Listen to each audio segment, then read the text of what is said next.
श्याम जी भारत देश के राजस्थान राज्य के सीकर जिले में एक प्रसिद्ध कस्बा है, जहां पर श्याम बाबा का विश्व विख्यात मंदिर है।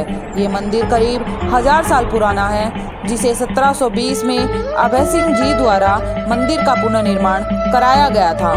इस मंदिर में भीम के पौत्र और घटोत्कच के तीनों पुत्रों में से ज्येष्ठ पुत्र बर्बरीक के सिर की पूजा होती है, जबकि बर्बरीक के धड़ की पूजा हरियाणा के हिसार जिले के एक छोटे से गांव शाहड़वा में होती है। खाटू श्याम जी ने द्वापर युग में श्री कृष्ण से वरदान प्राप्त किया कि वे कलयुग में उनके नाम श्याम से पूजे जाएंगे। श्री कृष्ण बर्बरीक के महान बलिदान से काफी प्रसन्न हुए और वरदान दिया कि जैसे जैसे कलयुग का अवतरण होगा, तुम श्याम के नाम से पूजे जाओगे। हमारे भक्तों का केवल तुम्हारे नाम को सच्चे दिल से उच्चारण मात्र से ही उद्धार होगा। यदि वे तुम्हारी सच्चे मन और प्रेम भाव से पूजा करेंगे तो उनकी सभी मनोकामना पूर्ण होगी और सभी कार्य सफल होंगे। श्री श्याम बाबा की अपूर्व कहानी मध्यकालीन महाभारत से आरंभ होती है। वे पहले बर्बरीक के नाम से जाने जाते थे।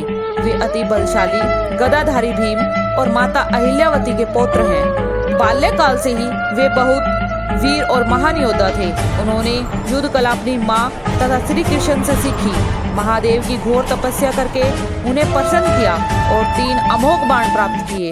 इस प्रकार 3 बाणधारी के नाम से प्रसिद्ध नाम प्राप्त किया।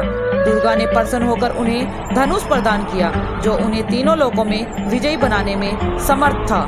महाभारत का युद्ध कौरवों और पांडवों के मध्य अपरिहार्य हो गया था। यह समाचार बर्बरीक को प्राप्त हुआ और उनकी भी युद्ध में सम्मिलित होने की इच्छा जागृत हुई। जब वे अपनी माँ से आशीर्वाद प्राप्त करने पहुँचे, तब माँ को हारे हुए पक्ष का साथ देने का वचन दिया। वे अपने नीले रंग के घोड़े पर सवार होकर 3 बाण और धनुष के साथ कुरुक्षेत्र की रणभूमि की ओर चल पड़े।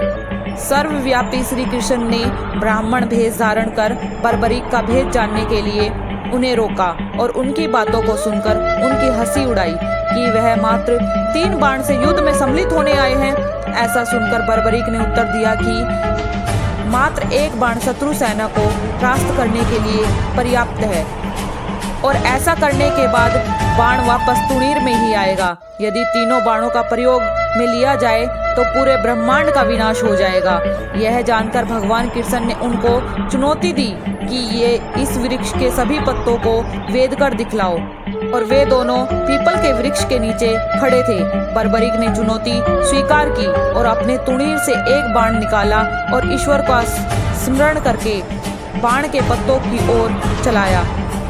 बाण ने क्षण भर में पेड़ के सभी पत्तों को वेद दिया और श्री कृष्ण के पैर के इर्द गिर्द चक्कर लगाने लगा, क्योंकि एक पत्ता उन्होंने अपने पैर के नीचे छुपा लिया था। बर्बरीक ने कहा कि आप अपने पैर को हटा लीजिए, अन्यथा ये बाण आपके पैर को भी वेद देगा। तत्पश्चात श्री कृष्ण ने बालक बर्बरीक से पूछा कि वह युद्ध में किस ओर से सम्मिलित होगा। बर्बरीक ने अपनी माँ के दिए वचन को दोहराया और कहा, युद्ध में जो पक्ष निर्बल और हार रहा होगा उसी को अपना साथ देगा। श्री कृष्ण जानते थे कि युद्ध में हार तो कौरवों की निश्चित है और इस कारण अगर बर्बरीक ने उनका साथ दिया तो परिणाम गलत पक्ष में चला जाएगा। ब्राह्मण रूपी श्री कृष्ण ने वीर बर्बरीक से दान की अभिलाषा व्यक्त की। बर्बरीक ने उन्हें वचन दिया और दान मांगने को कहा। ब्राह्मण ने उनके शीश का दान मांगा। वीर बर्बरीक क्षण भर के लिए अचंभित हुए, परंतु अपने वचन से अड़िग नहीं हो सकते थे। वीर बर्बरीक बोले, एक साधारण ब्राह्मण इस तरह का दान नहीं मांग सकता। अतः ब्राह्मण ने से अपने वास्तविक रूप से अवगत कराने की प्रार्थना की। श्री कृष्ण अपने वास्तविक रूप में आ गए। श्री कृष्ण ने बर्बरीक को शीश दान मांगने का कारण समझाया कि युद्ध आरंभ होने से पूर्व युद्ध भूमि पूजन के लिए तीनों लोकों में सर्वश्रेष्ठ क्षत्रिय के शीश की आहुति देनी होती है, इसलिए ऐसा करने के लिए वे विवश थे। बर्बरीक ने उनसे प्रार्थना की कि वे अंत तक युद्ध देखना चाहते हैं। श्री कृष्ण ने उनकी यह प्रार्थना स्वीकार कर ली। श्री कृष्ण इस बलिदान से प्रसन्न होकर बर्बरीक को युद्ध में सर्वश्रेष्ठ वीर की उपाधि से अलंकृत किया। उनके शीश को युद्ध भूमि के समीप ही एक पहाड़ी पर सुशोभित किया गया, जहां से बर्बरीक संपूर्ण युद्ध का जायजा ले सकते थे। फाल्गुन माह की द्वादशी को उन्होंने अपने शीश का दान दिया था। इस प्रकार वे शीश के दानी कहलाए। महाभारत युद्ध की समाप्ति पर पांडवों में ही आपसी विवाद होने लगा कि युद्ध में विजय का श्रेय किसको दिया जाता है। श्री कृष्ण ने उनसे कहा, बर्बरीक का शीश संपूर्ण युद्ध का साक्षी है, उससे बेहतर निर्णायक भला कौन हो सकता है। सभी इस बात से सहमत हो गए और पहाड़ी की ओर चल पड़े। वहां पहुंचकर बर्बरीक के शीश ने उत्तर दिया कि श्री कृष्ण ही युद्ध में विजय प्राप्त कराने में सबसे महान पात्र है। उनकी शिक्षा, उपस्थिति, युद्ध नीति ही निर्णायक थी।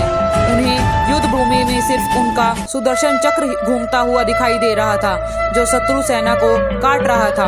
महाकाली कृष्ण के आदेश पर शत्रु सेना के रक्त से भरे प्यालों का सेवन कर रही थी।